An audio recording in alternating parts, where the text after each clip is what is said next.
Honey, I'm home. Oh, andito ka na pala?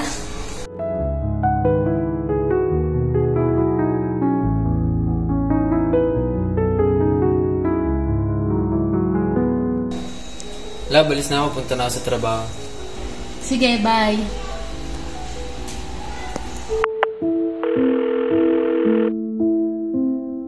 Hi! Wala ka nag-ilo na yung asawa ko?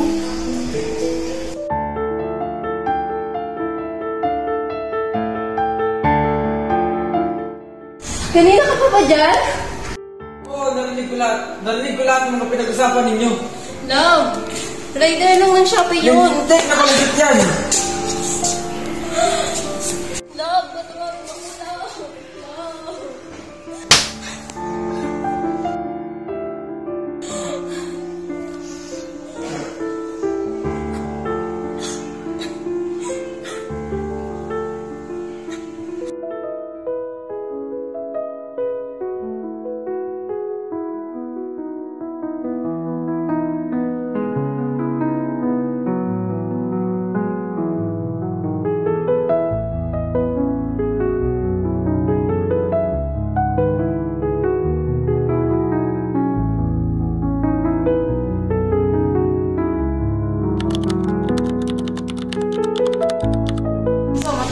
Naalala mo ba nung bata ka pa?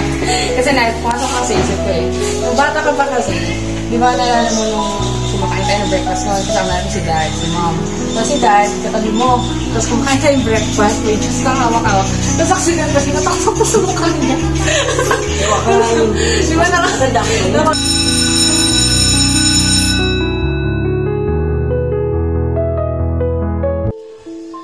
Dad!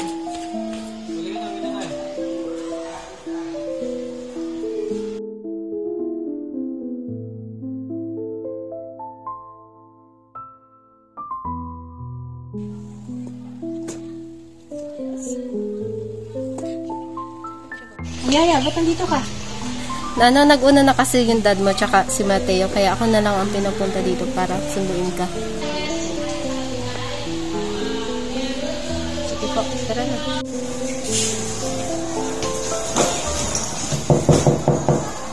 Pasok po. Oh, Yaya, nagkuhan po dito. Gusto lang sana kitang kamustahin. Saan? Sa pagpasok ko? Okay lang naman ako sa school. Nangipas kasi napapansin. Hindi kasi minsan nila ng daddy mo. Alam ko na po dun. Nakaraan, di ba? Kayo na po ang nagsundo sa akin.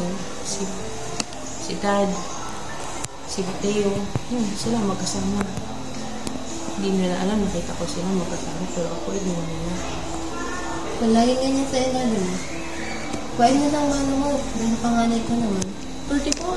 Sama yun, sabi nga ng mama. Sabi ni mama yun, sama daw yun. Ikaw nga, iniwan ka ng mama mo. Di ba masama yun? Pero, o nga no, ako, si dad, si Mateo, iniwan niya. Siguro tama na rin niya ang desisyon ko. Kukunin ko na yung yaman.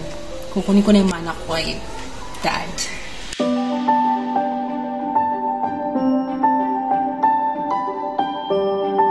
Gusto ko lang malaman kung mahal ba talaga akong magulang ko.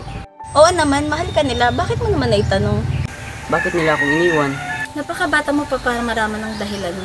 Pero sure ako na mahal ka nila. Kasi yung papa mo nga ginagawa lahat para sa inyong magkapatid. Alam mo, wag mo na munang isipin yan. Tara, mamasyal na lang tayo.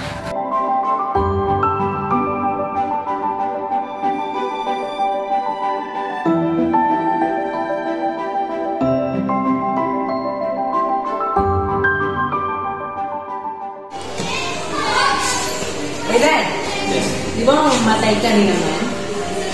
Hindi mo ba yung sinasabi mo? Oo, narinig ko na gusto ko nang kunin yung mana ko sa inyo. Anong sabi mo? Gusto ko nang kunin yung mana. Bakit? O Sige, sige, sinabi mo. Kukunin ko ngayong mana dahil mamatay ka na rin naman, di ba? Karapatan mo sabihin bilang anak ko. Sige. Sige, saktan mo ako. Sige. Tingin mo, hindi ko alam yung pinagagawa niyo sa akin. Nakita ko yung nakaraan. Kayo lang ni Mateo magkasama. Pauwi. At ako nasaan? Iniwan mo ako doon. Kaya, sa ayaw at sa gusto mo, kukunin ko na yung mana ko. Okay, fine. Sige, kunin mo. Wala kang utang na loob. Matapos kitang palakihin, matapos kitang palamunin, ganyan susumbat mo sa akin. Talaga? Kunin mo kayamanan mo at wala na akong pakialam sa'yo kahit kailan. Sige. Lumayas ka dito. Oo, lalayas talaga. Lumayas ka. Lalayas talaga. Lumayas ka. Lumayas. Lumayas ka.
O kuya, gising ka na pala.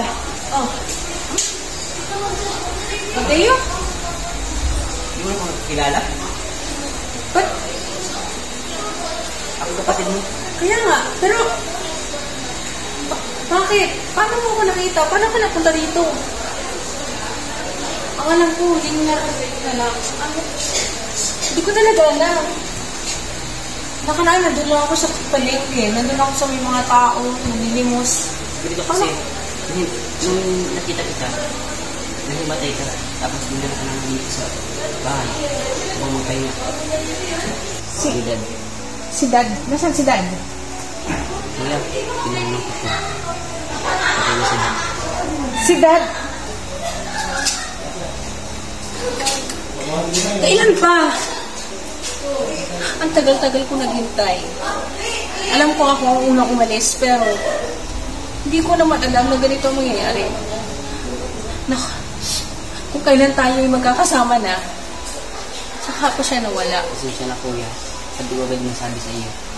Patay na si Dad. Namatay ang aming ama, ngunit nanatili sa aming puso ang kaniyang mga alaala. Nanatili sa amin ang kaniyang hangarin na mapabuti kami.